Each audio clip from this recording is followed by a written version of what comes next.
व्यापारी का पतन और उदय। वर्धमान नामक शहर में एक कुशल व्यापारी रहा करता था। जब उस राज्य के राजा को उसकी कुशलता के बारे में पता चला तो राजा ने उसे अपने राज्य का प्रशासक बना दिया। व्यापारी की कुशलता से आम व्यक्ति से लेकर राजा तक सभी बहुत प्रभावित थे। कुछ समय बाद व्यापारी की लड़की की शादी तय हुई। इस खुशी में व्यापारी ने बहुत बड़े भोज का आयोजन किया। इस भोज समारोह में उसने राजा से लेकर राज्य के सभी लोगों को आमंत्रित किया। इस समारोह में राजघराने में काम करने वाला एक सेवक भी आया, जो गलती से राज परिवार के सदस्यों के लिए रखी कुर्सी पर बैठ गया। उस सेवक को कुर्सी पर बैठा देख व्यापारी को बहुत गुस्सा आता है। गुस्से में व्यापारी उस सेवक का उपहास कर समारोह से भगा देता है। इससे सेवक को शर्मिंदगी महसूस होती है और वह व्यापारी को सबक सिखाने की ठान लेता है। कुछ दिन बाद जब वो राजा के कमरे की सफाई कर रहा होता है तो उस समय राजा कच्ची नींद में होता है।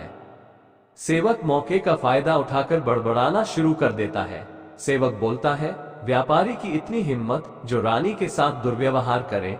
ये सुनकर राजा नींद से उठ जाता है और सेवक को कहता है, क्या तुमने कभी व्यापारी को रानी के साथ दुर्व्यवहार करते हुए देखा है?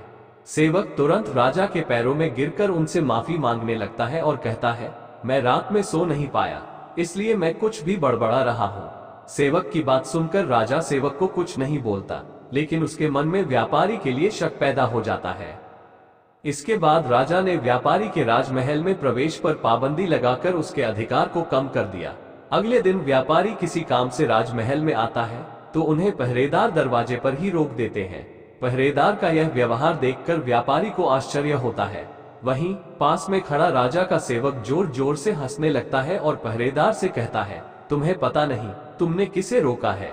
ये बहुत ही प्रभावशाली व्यक्ति हैं जो तुम्हें यहाँ से बाहर निकलवा सकते हैं। इन्होंने मुझे अपने भोज समारोह से निकलवा दिया था। सेवक की उन बातों को सुनकर व्यापारी को सब समझ में आ जाता है और वह उस सेवक से माफी मांगता है। साथ ही वह उस सेवक को अपने घर दावत के लिए आमंत्रित करता है। व्यापारी ने सेवक को बड़े विनम्र भाव से भोज कराया और कहा कि उस दिन जो भी किया वो गलत था। व्यापारी से सम्मान पाकर सेवक खुश होता है और कहता है, आप परेशान न हो, राजा से खोया हुआ सम्मान आपको जल्दी वापस दिलाऊंगा।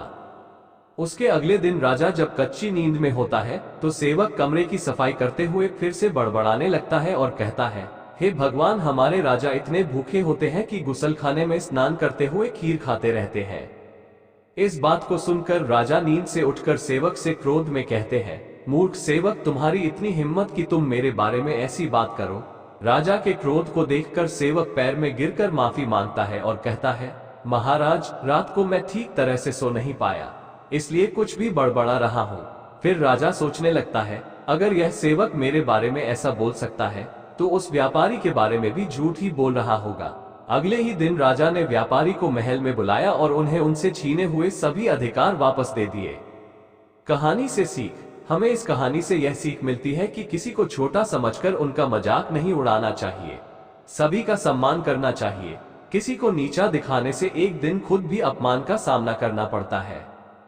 ऐसी और मजेदार कहानियां सुनने के लिए हमारी चैनल को लाइक कीजिए, शेयर कीजिए, सब्सक्राइब कीजिए और फॉलो कीजिए।